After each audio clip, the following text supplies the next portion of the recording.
multidão dos que crerão, era só o coração. Até o capítulo 16, verso 10.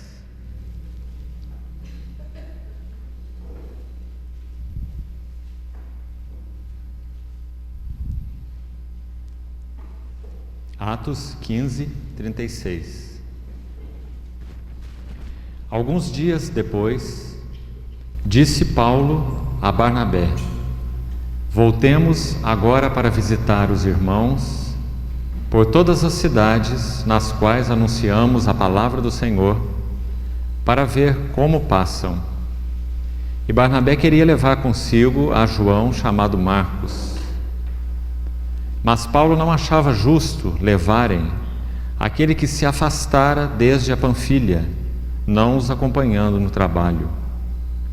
Houve entre eles tal desavença que vieram a separar-se. Então Barnabé, levando consigo a Marcos, navegou para Chipre. Mas Paulo, tendo escolhido a Silas, partiu encomendado pelos irmãos à graça do Senhor. E passou pela Síria e Cilícia, confirmando as igrejas. Chegou também a Derbe e a Listra. Havia ali um discípulo chamado Timóteo, filho de uma judia crente, mas de pai grego. Dele davam bom testemunho os irmãos em Listra e Icônio. Quis Paulo que ele fosse em sua companhia, e por isso circuncidou por causa dos judeus daqueles lugares, pois todos sabiam que seu pai era grego. Ao passar pelas cidades, entregavam aos irmãos para que observassem as decisões tomadas pelos apóstolos e presbíteros de Jerusalém. Assim as igrejas eram fortalecidas na fé e aumentavam em número dia a dia. E percorrendo a região frígio-gálata, tendo sido impedidos pelo Espírito Santo de pregar a palavra na Ásia, defrontando Mísia, tentavam ir para Bitínia, mas o Espírito de Jesus não o permitiu. E tendo contornado Mísia, desceram a Troade. À noite sobreveio a Paulo uma visão, na qual um varão macedônio estava em pé e lhe rogava, dizendo: passa a Macedônia e ajuda-nos. Assim que teve a visão, imediatamente procuramos partir para aquele destino, concluindo que Deus nos havia chamado para lhes anunciar o Evangelho. Vamos orar. Querido Senhor, muito obrigado por esta reunião desta noite do Teu povo. Muito obrigado porque estamos aqui em torno do Teu nome, da Tua pessoa e também debaixo do Teu nome, Teu precioso nome. Colocamos nossas vidas, este tempo e a palavra nas Tuas mãos, para que o Senhor administre tudo isso para o louvor da glória da Tua graça. Concede-nos habilitação espiritual para compreendermos as Escrituras. Fala o Senhor mesmo aos nossos corações. Alimenta-nos com a Tua palavra. Nós entregamos tudo nas Tuas mãos e esperamos totalmente em Ti. Em nome de Jesus. Amém. Irmãos, essa pequena passagem que nós lemos, ainda focando o assunto onde estávamos na reunião anterior, esse mesmo capítulo 16, que na verdade tem o seu parágrafo inicial no verso 36, porque o contexto começa ali. Os irmãos observem que entre os versos 35 e 36, muito naturalmente, quando você lê o verso 35, você vê que há um intervalo aí, bem claro. Já que o verso 35 diz que Paulo e Barnabé demoraram-se em Antioquia, ensinando e pregando com muitos outros a palavra do Senhor. E se estudarmos o livro de Atos com mais cuidado, nós vamos descobrir que esse período de tempo foi de aproximadamente 1 ano. Então, quando foi concluída aquela ida desses irmãos ao Concílio de Jerusalém, conforme estudamos no capítulo 15, eles retornaram para Antioquia com aquelas decisões tomadas naquele concílio, que também já estudamos, e permaneceram ali em torno de 1 ano com esses irmãos. Acrescentando aqui, diz a palavra que ensinavam Paulo e Barnabé e pregavam com muitos outros. Interessante esse aspecto, porque o Senhor acrescentou ali àqueles irmãos em Antioquia mais irmãos, aqui diz muitos outros, talvez não apenas aqueles citados lá em Atos 13, aqueles 5 iniciais, profetas e mestres, mas aqui diz que muitos outros ensinavam e pregavam a palavra do Senhor. Mais ou menos 1 ano, este intervalo, e imediatamente o versículo 36 então inicia dizendo assim: alguns dias depois, disse Paulo a Barnabé. E agora nós temos uma frase aqui muito especial. Eu creio que o foco, irmãos, do que vamos estudar nessa noite, está relacionado, em primeiro plano, à direção do Espírito Santo. Não há como ler Atos 15:36 até Atos 16:10, a seção que nós lemos, sem ficarmos impactados com a clareza desse texto a respeito da direção, da condução do Espírito Santo sobre todos esses movimentos, e não apenas sobre os movimentos, como nós vamos ver, mas dentro das situações ou dentro das circunstâncias. A soberania do Espírito Santo brilha nesse texto de uma maneira muito impressionante, maravilhosa. E é nesse aspecto primordial que nós vamos nos deter durante o nosso compartilhar. Mas nós vamos trazer esse ponto para dentro de umas nuances específicas, que vão então clarear para nós, trazer à luz esse ponto focal da liderança do Espírito Santo. Então, em primeiro lugar, versículo 36, nós vemos como que esse Espírito Santo, esse que é o Paráclitos, esse que desde o capítulo 2 de Atos nós temos então acompanhado, quando ele desceu naquele capítulo tão maravilhoso, descrito de maneira tão clara, para fazer o seu domicílio, a sua morada na vida da igreja. E logo no capítulo 2, se os irmãos perceberam lá, quando Pedro termina a sua mensagem, diz a palavra que quando ele terminou o seu sermão, aquelas pessoas disseram: que faremos, irmãos? E Pedro então disse: arrependei-vos, cada um de vós seja batizado em nome do Senhor Jesus, para a remissão dos vossos pecados, e recebereis o dom do Espírito Santo, porque a promessa é para vós, etc, etc. E depois, mais à frente, diz assim: e com muitas outras palavras os exortava. Aquela palavra exortava ali, em Atos 2, ela é parakaleo. É exatamente a palavra que o nosso Senhor Jesus usou para se referir ao Espírito Santo, o outro Consolador. Com muitas outras palavras, Pedro exortava. Por quê? Porque Pedro, assim como aqueles 11 junto com ele, assim como todos aqueles 120 no início, eles estavam cheios do Espírito Santo, como diz o capítulo 2. Todos ficaram cheios do Espírito Santo.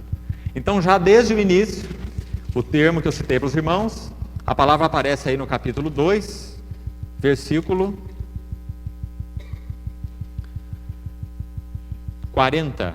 Com muitas outras palavras, deu testemunho e exortava-os.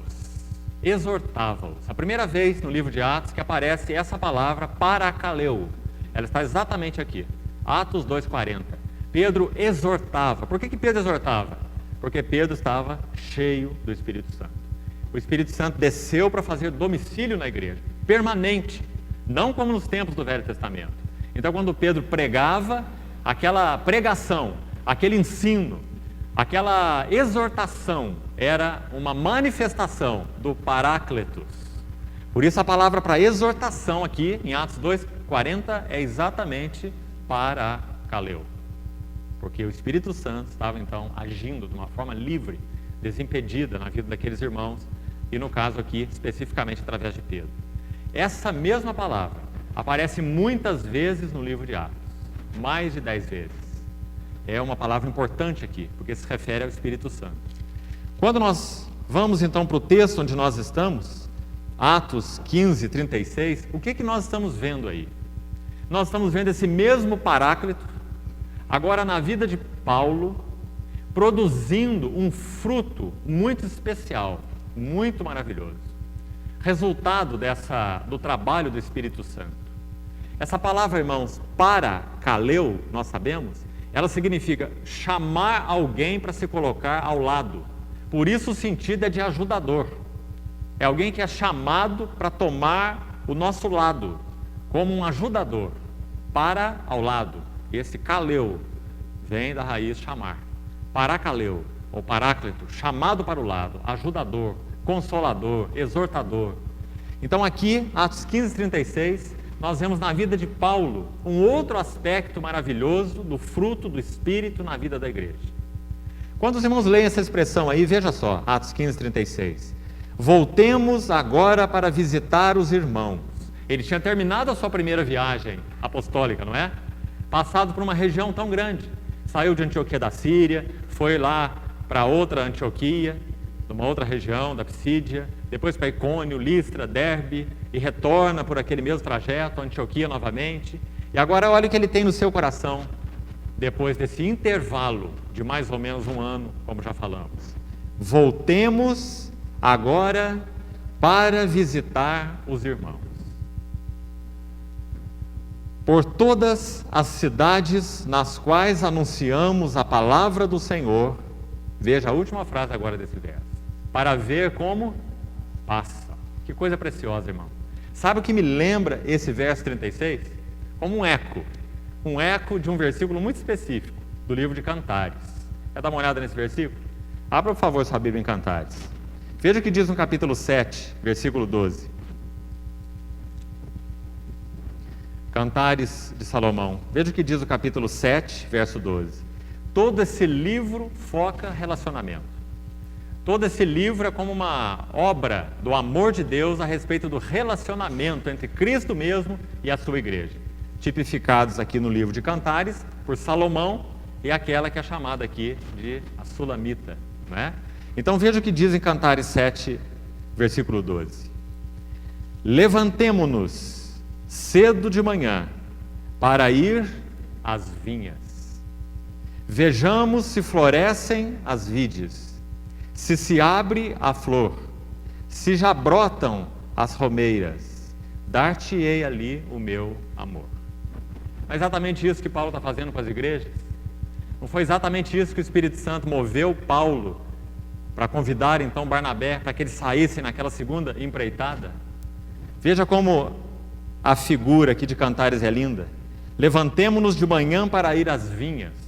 Paulo tinha, pela graça do Senhor, pelo ministério desse Paráclitos, plantado vinhas em cada uma daquelas cidades.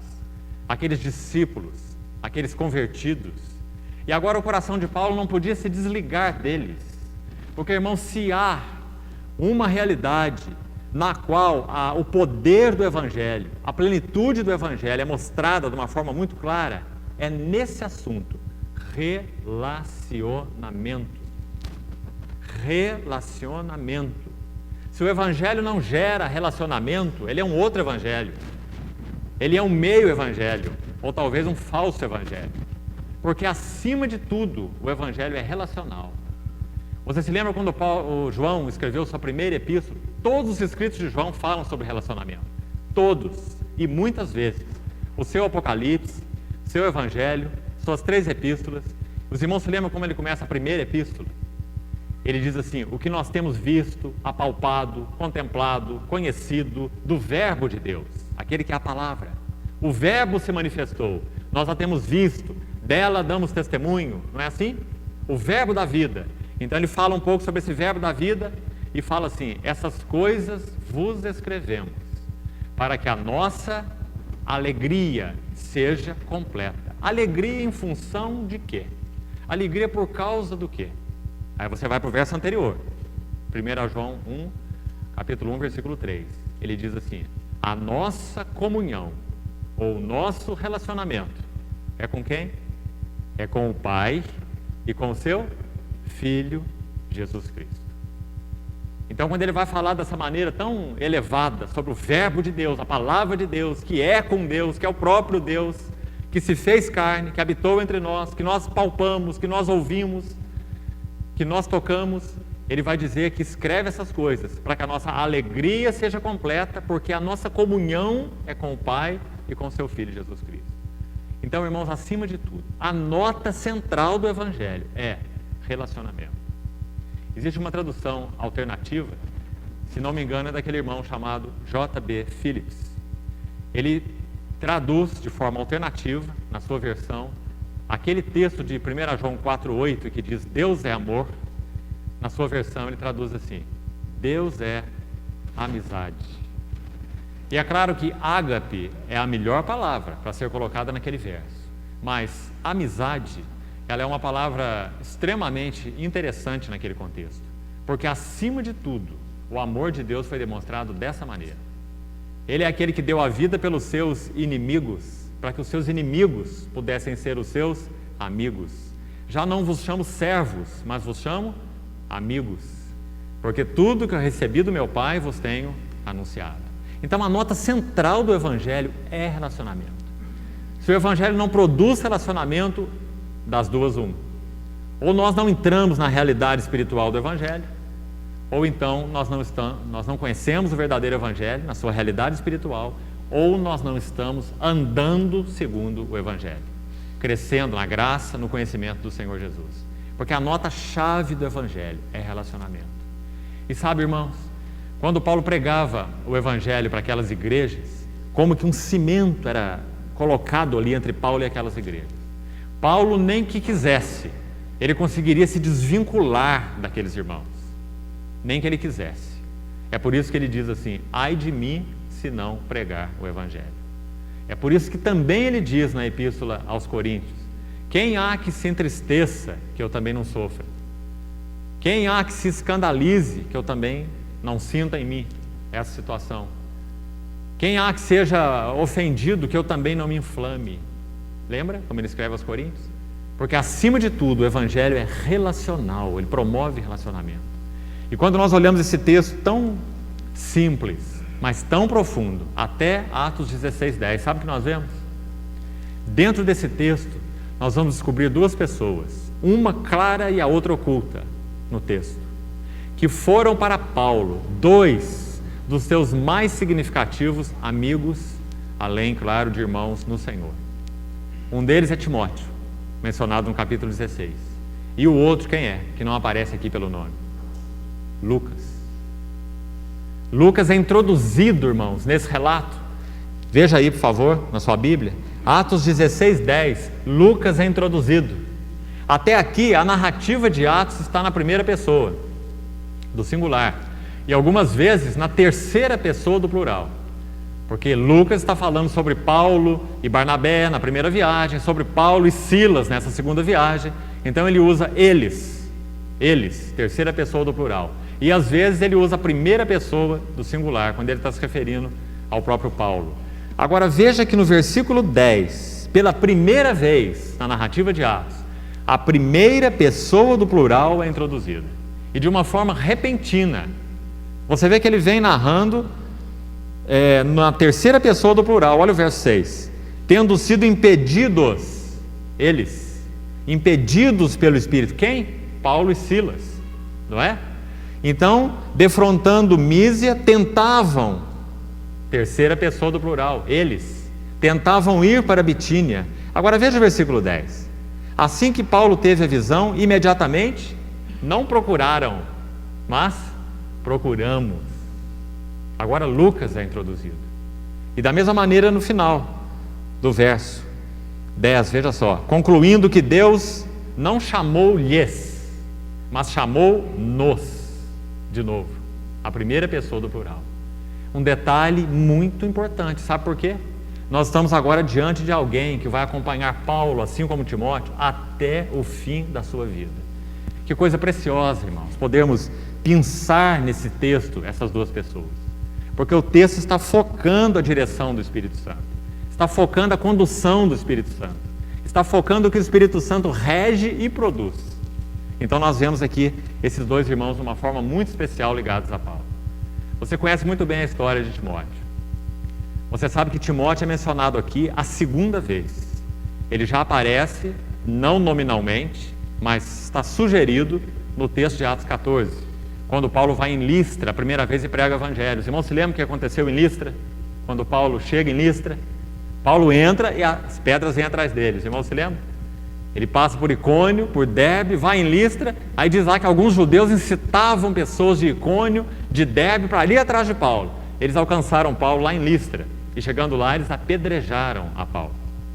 Nós vimos isso no capítulo 14, não é? E lá no capítulo 14 diz que alguns discípulos rodearam Paulo.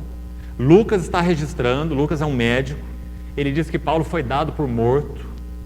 Então é uma expressão muito forte ali. Lucas sugere que provavelmente Paulo tenha morrido. Então diz que aqueles discípulos rodearam a Paulo e oraram ali, e então Paulo se levantou e entra na cidade de Derbe, cidade vizinha. E depois no dia seguinte ele vai para Listra, e depois ele faz sua viagem de retorno. Entre aqueles irmãos, muito provavelmente, estava Timóteo, a sua mãe, a sua avó, que são mencionadas lá na sua epístola. Os irmãos se lembram?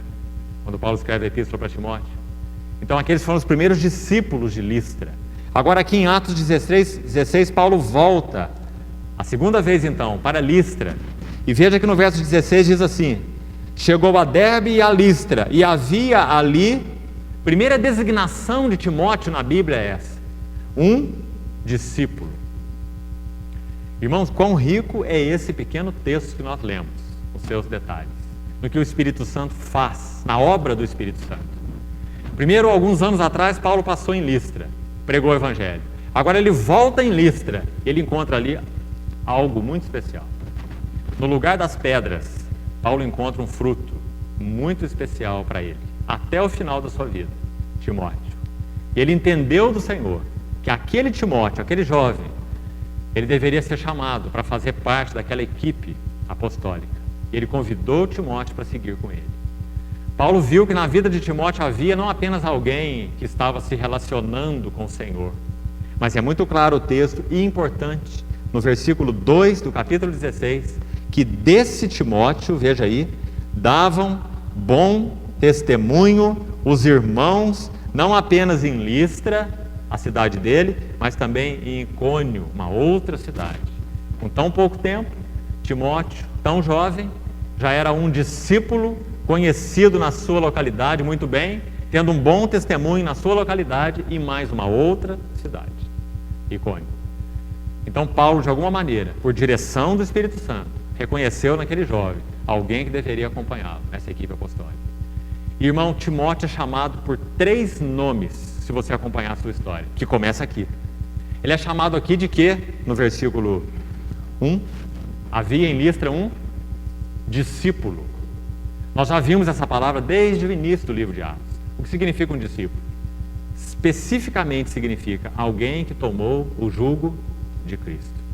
Alguém colocou o seu pescoço no outro lado do jugo, como o Senhor falou: tomai sobre vós o meu jugo. Timóteo não apenas creu no Senhor, mas Timóteo se tornou um discípulo do Senhor. E quando Paulo chegou lá, ele reconheceu isso na vida de Timóteo. Então ele é chamado aqui de um discípulo, obra do Espírito Santo. Tomou o jugo de Cristo. Depois, se você ler a primeira epístola de Paulo para Timóteo, e a segunda epístola também, no início da segunda epístola, logo no primeiro versículo, 2 Timóteo capítulo 1, versículo 1, quando ele escreve aquela carta para Timóteo, ele diz assim: ao amado filho Timóteo. Então esse discípulo, agora mais ou menos 15 anos depois, foi o tempo que Paulo se relacionou com Timóteo, 15 anos, mais ou menos, 15 anos de relacionamento. Paulo agora está preso, não naquela prisão do final do livro de Atos, mas agora numa masmorra úmida, gelada, fétida, em Roma, subterrânea, onde ele seria degolado, segundo a história, por Nero, durante o Império de Nero. Então agora ele escreve a última das suas cartas. E para quem ele escreve? Timóteo. E quando ele começa a sua epístola, ele diz assim: ao amado filho. Ele não diz discípulo agora. Esse discípulo, que continuou discípulo, que cresceu como discípulo, agora para Paulo é um amado filho. Porque o Evangelho é relacional. Timóteo tinha um amado pai, Paulo tinha um amado filho.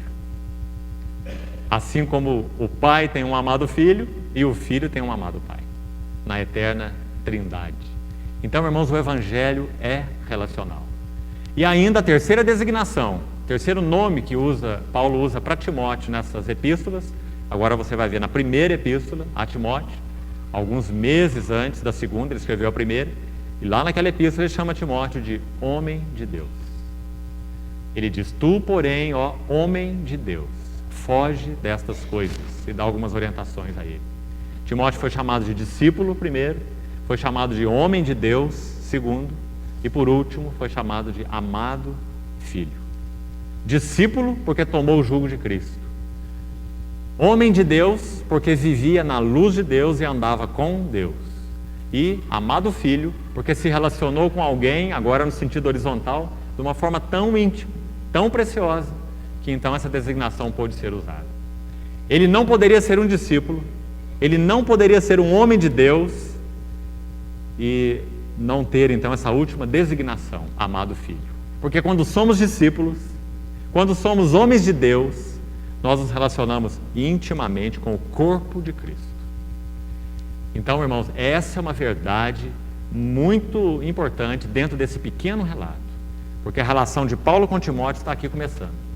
E ele vai, então, essa relação vai perseverar durante 15 anos, até que Paulo vai partir para o Senhor e deixar Timóteo aqui na linha de frente, como aquele que deveria avançar com aquele depósito que foi confiado a ele. E você se lembra o calor daquela segunda epístola quando ela é escrita. Que maravilha aquela segunda epístola a Timóteo. 4 capítulos apenas, cheio de riqueza espiritual, relacional de Paulo com Timóteo. E quando ele está terminando exatamente aquela epístola, nós vamos agora para o segundo nome, Lucas. Veja lá em 2 Timóteo capítulo 4. Veja o que acontece quando Paulo está escrevendo essa epístola para Timóteo. Olha lá no capítulo 4, versículo 11. Abra sua Bíblia, por favor, nesse texto.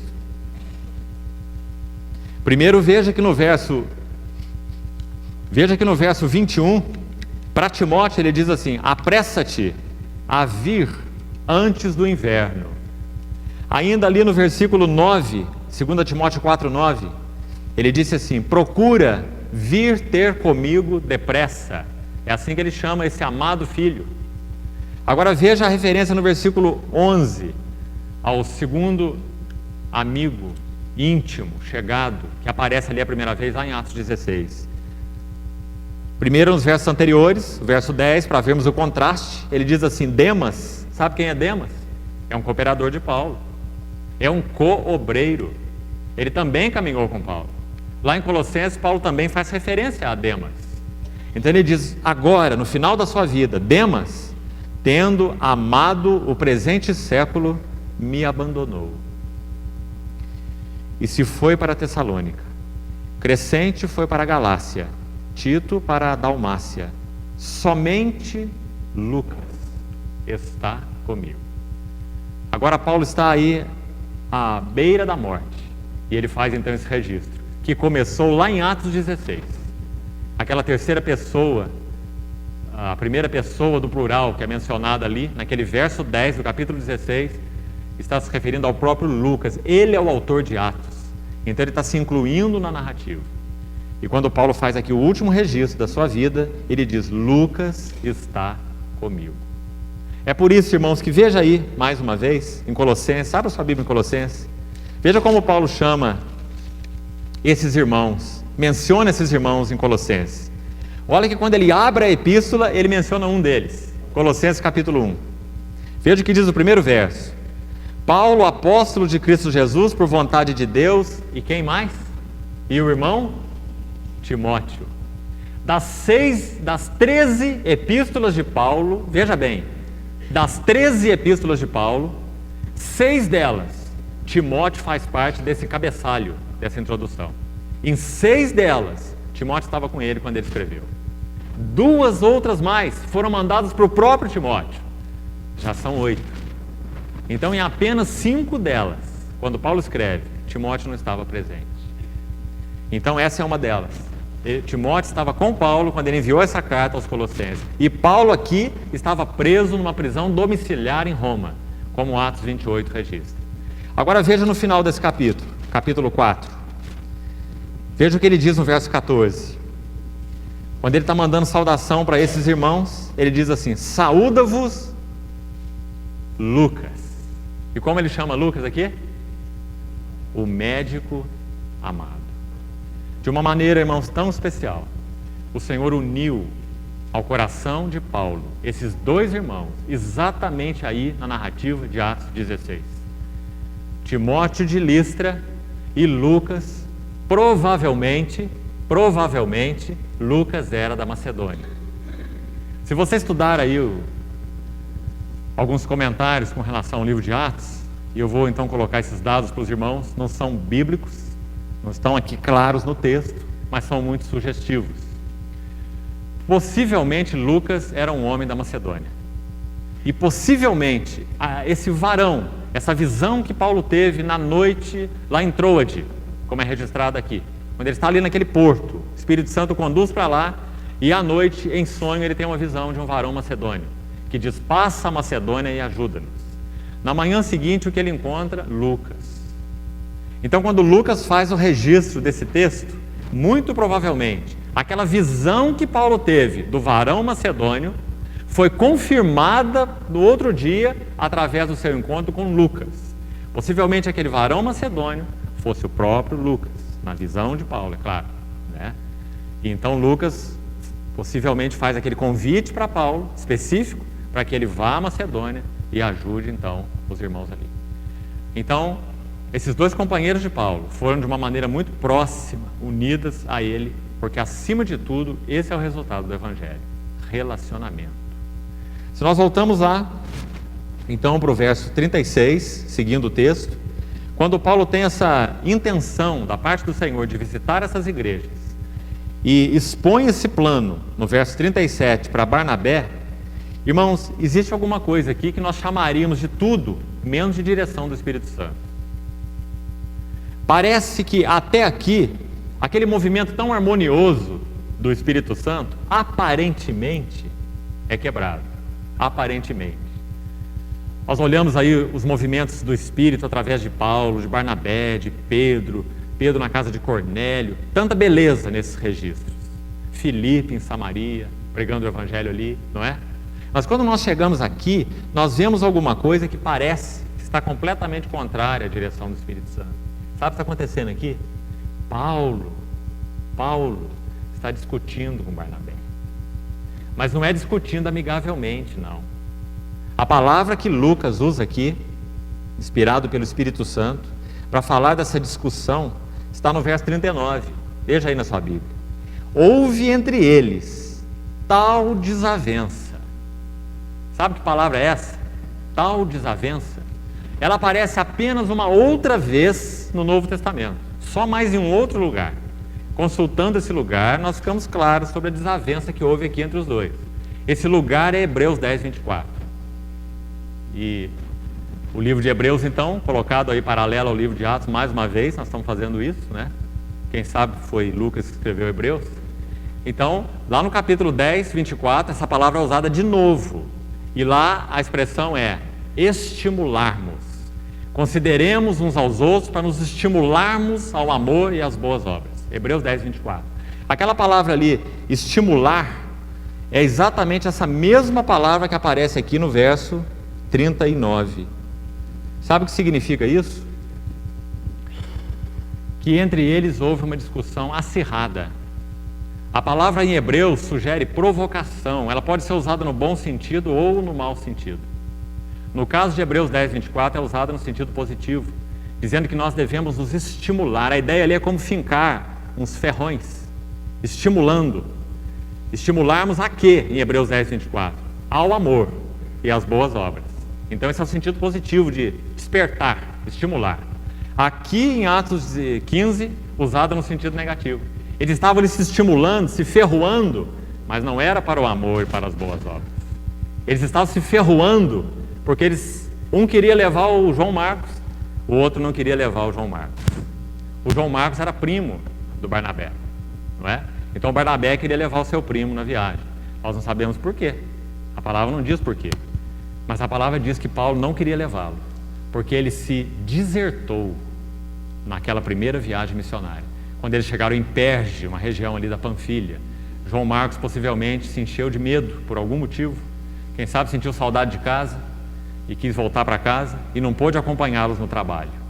Então a palavra usada aqui, no versículo 39, é forte. Irmãos, aqui está algo muito precioso. O Espírito Santo não nos escondeu as falhas dos seus servos. O Espírito Santo não nos deixa achar que Paulo ou Barnabé são anjos em forma humana. O Espírito Santo quer deixar claro que Paulo e Barnabé são homens. E como homens, eles podem ter opiniões diferentes. E como homens, eles podem ter juízos diferentes. Como homens, Paulo pode achar que João Marcos é inútil. Mas Barnabé pode achar que João Marcos é útil. E sabe, irmão, se você se debruçar sobre esse texto e sobre a sequência da história de Paulo com Barnabé, e especialmente de Paulo com João Marcos, e você vai ver isso com clareza, em Colossenses João Marcos é mencionado como sendo útil para o ministério, e em Timóteo, na segunda epístola a Timóteo também, ele cita a saudação de João Marcos em Colossenses e diz que João Marcos é útil para o ministério em 2 Timóteo. Então fica muito claro por esse texto que João Marcos foi restaurado ao relacionamento com Paulo. Muito claro. Esses textos vão deixar claro. 2 Timóteo 4 e antes disso, Colossenses. Paulo já menciona João Marcos naquela epístola.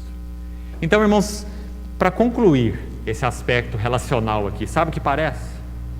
Parece que, mais uma vez, a soberania do Espírito Santo usou aquela situação para trabalhar João Marcos, o coração de João Marcos.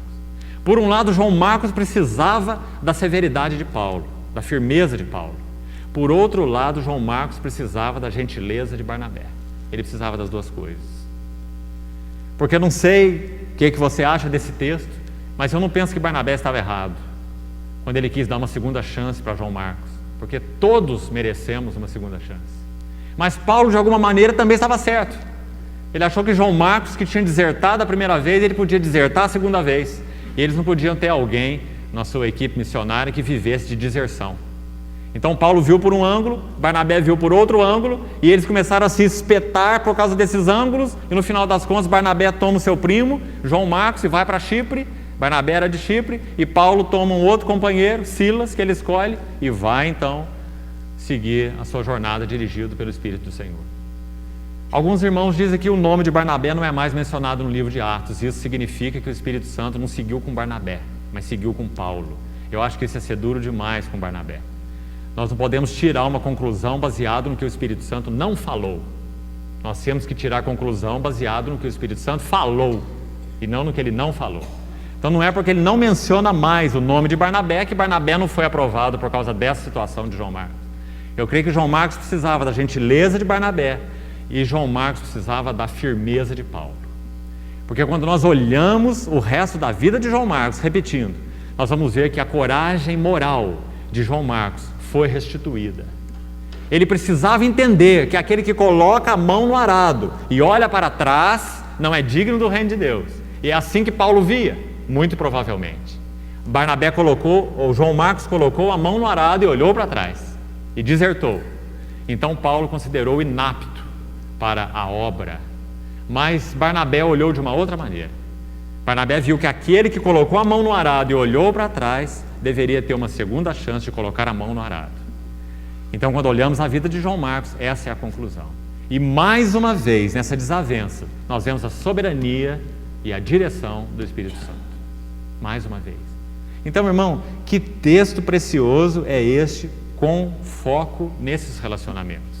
Quando você estuda passo a passo. Primeiro você vê Paulo e as igrejas, no verso 36. Não é? Vamos para as vinhas. Vamos ver se as nossas vinhas estão em ordem. Vamos ver se elas já estão brotando os seus ramos. Foi isso que Paulo foi fazendo naquelas igrejas. Irmão, quando Paulo quis passar por essas igrejas, ele não se preocupava apenas com pessoas, com indivíduos. Ele se preocupava com o testemunho do Senhor através daquelas igrejas. Ele sabia que se o testemunho do Senhor fosse fortalecido naquelas igrejas, elas iam cumprir o seu papel como igrejas. Então, se você notar aqui, quero chamar a atenção para mais esse detalhe, veja o verso 41 desse texto. Atos 15, último versículo. Presta atenção. Quando Paulo escolheu a Silas e partiu encomendado pelos irmãos à graça do Senhor, diz o verso 40, né? Olha o que diz o verso 41. Passou pela Síria e Cilícia. E agora? O que diz aí? Confirmando as igrejas. Guarda essa frase. Confirmando as igrejas. Fica aí com essa frase. Veja agora no capítulo 18, verso 23. Depois que a segunda viagem apostólica ou missionária, como é chamada, encerra. Ela encerra em Atos 18, 22, exatamente. Quando Antioquia é mencionada aí no final do verso 22. Eles estão voltando para casa. Antioquia da Síria, onde Paulo morava e reunia naquela igreja. Então, em Atos 18, 22, termina a segunda viagem missionária, que começou lá em Atos 15, 36, onde nós começamos a ler hoje. Tá certo? Então, olha o que diz 18, 23. Veja aí na sua Bíblia. Havendo passado ali algum tempo, saiu atravessando a região da Galácia e da Frígia, fazendo o quê? Confirmando. Agora coloca juntas as duas frases. Por um lado, o coração de Paulo era confirmar todas as igrejas. Por outro lado, o coração de Paulo era confirmar todos os discípulos. Você vê? Que precioso isso. E você sabe que as duas expressões confirmando, elas têm a mesma raiz que eu já citei aqui. Parakaleo. Confirmando, fortalecendo, restaurando, exortando, fazendo tudo que alguém que está do lado faz. Então Paulo se colocava ao lado das igrejas para confirmá-las. E Paulo se colocava ao lado dos discípulos para confirmá-las. Você vê a beleza disso, irmão?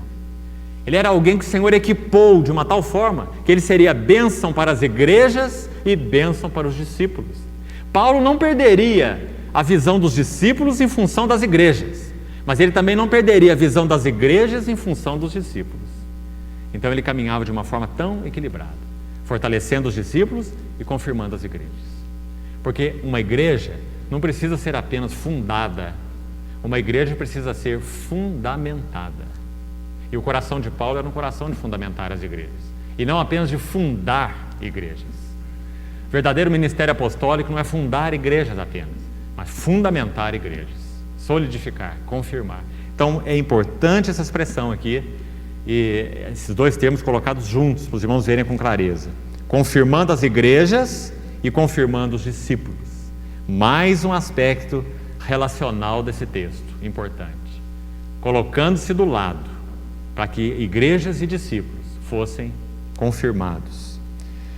Outra nota que eu queria chamar a atenção dos irmãos nesse texto, veja só. Versículo 5 do capítulo 16.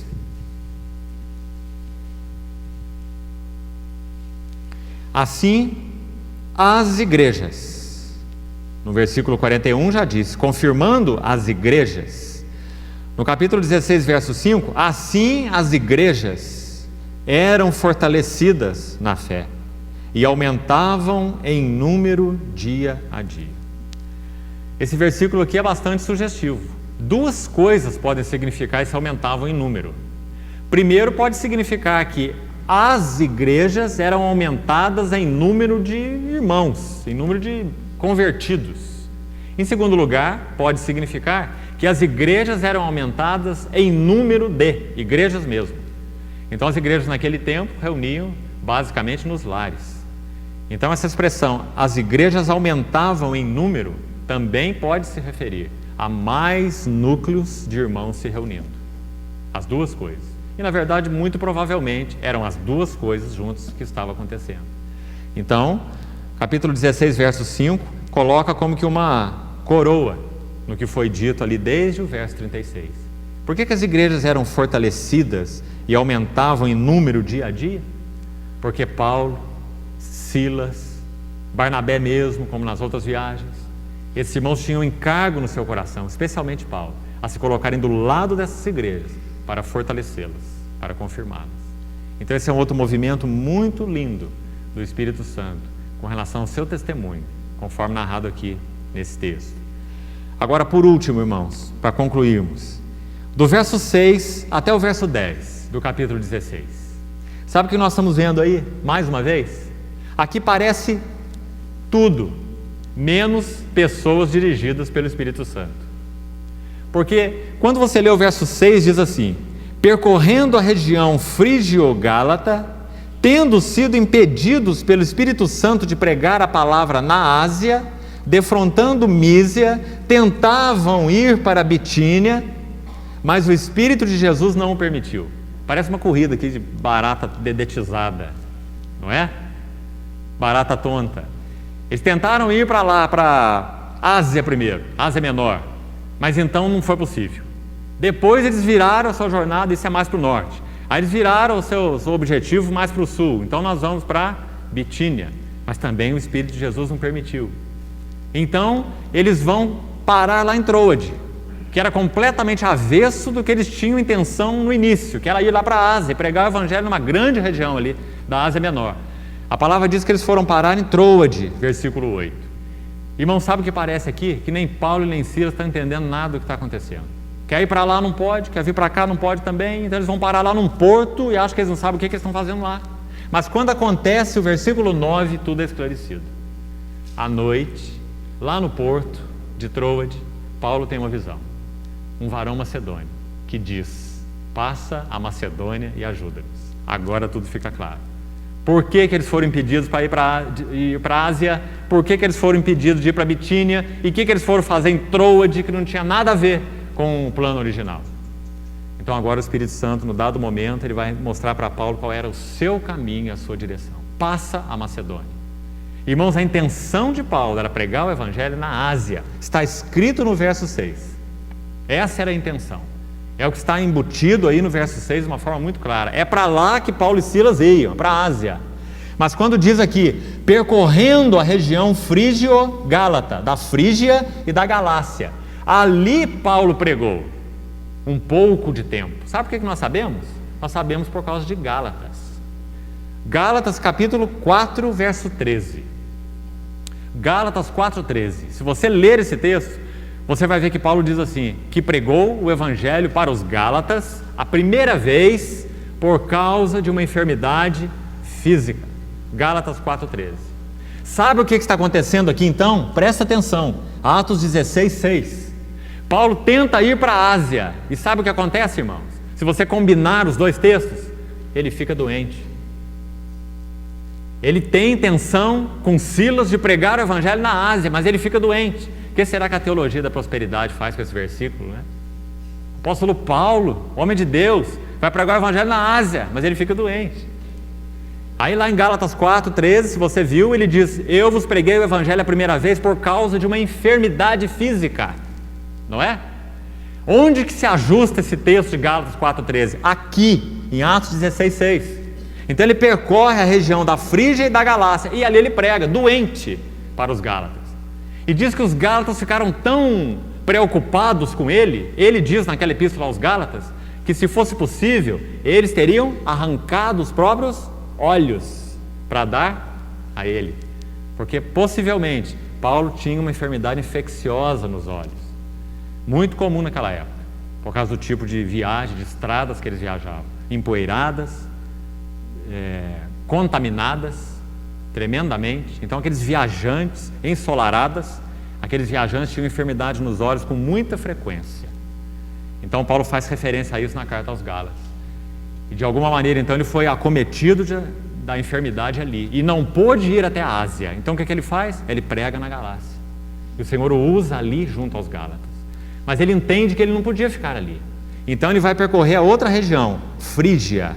E aí ele entende, junto com Silas, segundo o versículo 7, diz que eles defrontaram Mísia, olha aí para sua Bíblia, Atos 16:7, e eles tentavam ir para Bitínia, já uma terceira província. Então, de novo, o Espírito de Jesus não o permitiu. Muito linda essa referência, de novo vai tocar na questão relacional. Se o versículo 6 diz que o Espírito Santo os impediu de pregar na Ásia, não é? E nós vimos lá então que ele usou a enfermidade de Paulo. Agora o versículo 7 vai dizer que o Espírito de Jesus não permitiu. São dois espíritos diferentes? Não. Por que as duas palavras são usadas? As duas frases são usadas de forma diversa. Espírito de Jesus significa que Paulo, de uma maneira muito clara, estava relacionado com a pessoa do Senhor Jesus, comunhão com o Senhor Jesus, intuição da parte do Senhor Jesus, que ele pôde entender, discernir, pelo Espírito de Jesus, pela sua relação com Jesus, que o foco não era Bitínia, embora ele não soubesse qual seria o foco, porque ele estava, do seu ponto de vista, desorientado, mas não do ponto de vista de Deus e do Espírito Santo. Ele estava usando aquelas situações e manuseando o que para Paulo era escondido. Então, versículo 8 diz: tendo contornado Mísia, descemos a Troade. Então não foi para o norte, não foi para o sul, ele vai parar no oeste, lá num porto, onde ele tem essa visão, e então tudo fica claro. E como eu disse para os irmãos no verso 10, Lucas entra de uma forma intempestiva no texto. Sem mais nem menos, a narrativa passa para a primeira pessoa do plural. Lucas, o autor, o historiador do livro de Atos, ele entra na narrativa e diz nós. Então, provavelmente, ele seja o macedônio, que veio a Troade, encontrou Paulo, e que então, quando ele deu o seu testemunho a Paulo, houve uma testificação com Paulo, sobre aquela visão que Paulo teve na noite anterior do varão macedônio. Então ele foi a Macedônia e respondeu a orientação que ele entendeu ser da parte do Senhor. Tem um precedente no livro de Atos sobre esse assunto. Os irmãos se lembram qual? Pedro em Jope. Quando ele estava orando naquele cenáculo, os irmãos se lembram? Ele teve aquela visão do lençol, 3 vezes descendo do céu. E depois Cornélio, lá na sua casa, teve aquele entendimento da parte do Senhor para chamar a Pedro para ir pregar o Evangelho. Aí ele manda aqueles mensageiros lá e chamar Pedro, não é? Pedro tinha acabado de ter a visão do lençol, sem que Cornélio soubesse de nada, e nem Cornélio sabia sobre Pedro, e nem Pedro sobre Cornélio. Então vem aquelas pessoas chamando Pedro, e Pedro vai imediatamente com eles, porque as pessoas vieram chamá-lo exatamente depois que ele teve a visão, daquele lençol que descia do céu pelas 4 pontas. Possivelmente a mesma coisa tem acontecido nesse texto.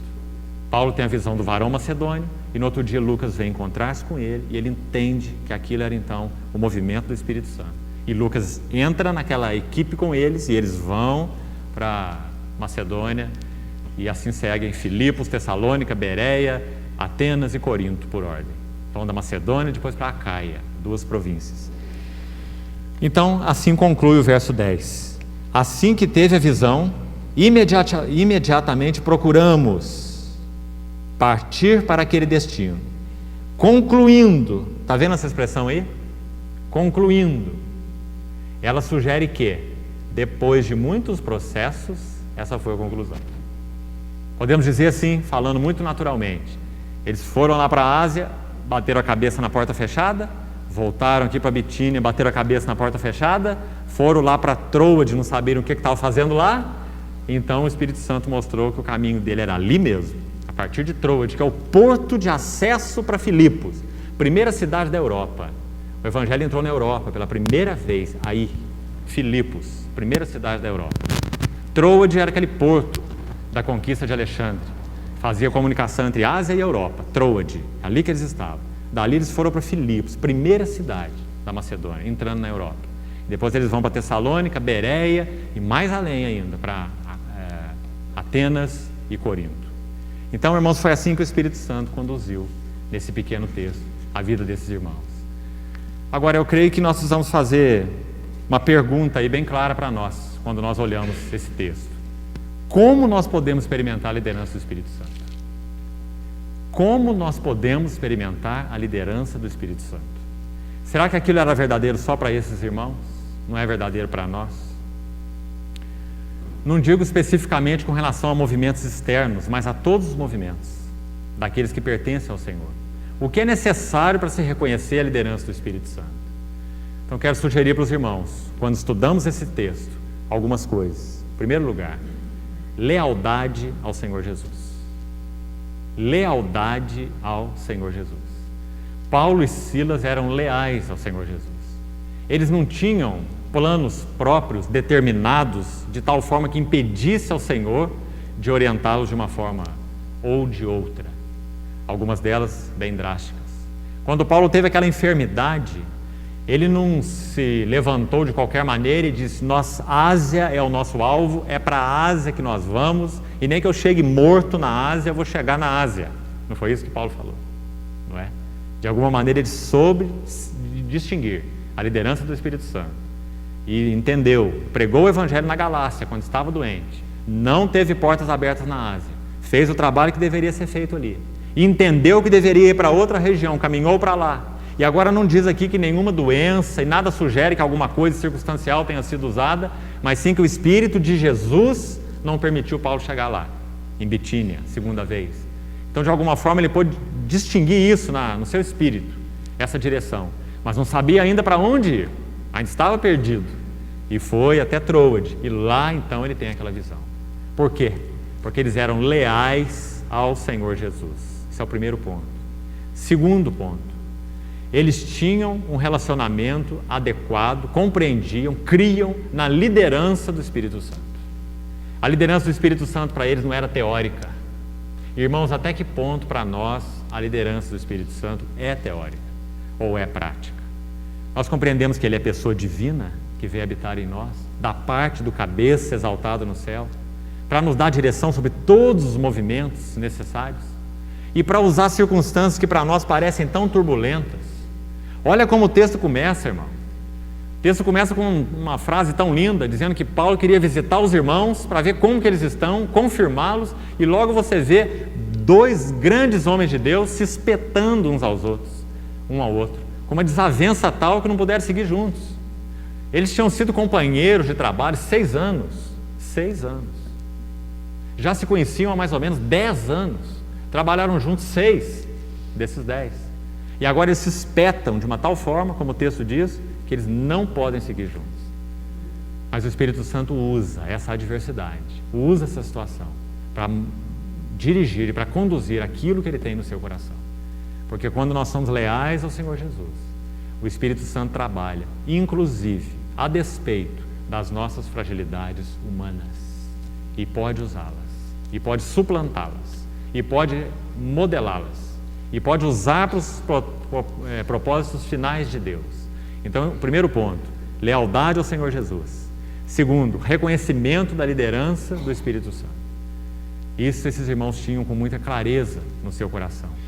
Agora, irmãos, para as nossas vidas particulares, se você ler esse texto, eu creio que a mensagem também soa muito clara. Você crê que a liderança do Espírito Santo é capaz de se expressar na sua vida através das enfermidades? Você crê que a liderança do Espírito Santo é capaz de se mostrar na sua vida, mesmo através das desavenças? Não significa que ele abona desavenças, que ele respalda desavenças, e nem que desavenças venham dele. Mas significa que se nós somos leais ao Senhor Jesus e reconhecemos a liderança do Espírito Santo, Ele é capaz de suplantar os nossos erros, mantendo-nos numa relação com Ele tal que Ele possa nos conduzir como Ele quer, ainda que tenhamos discernido mal, erradamente, precipitadamente, como muito provavelmente tem acontecido aí. Então penso que nesse foco da liderança do Espírito Santo, nós podemos tirar aí lições muito práticas, tanto para a vida da igreja, quanto para os movimentos da obra do Senhor, quanto para as nossas vidas particulares. A grande necessidade é sermos leais ao Senhor Jesus e reconhecermos que o Espírito Santo tem incumbência de liderar os movimentos da sua igreja. E todas as vezes que olharmos para o Senhor Jesus, é assim que Ele fará.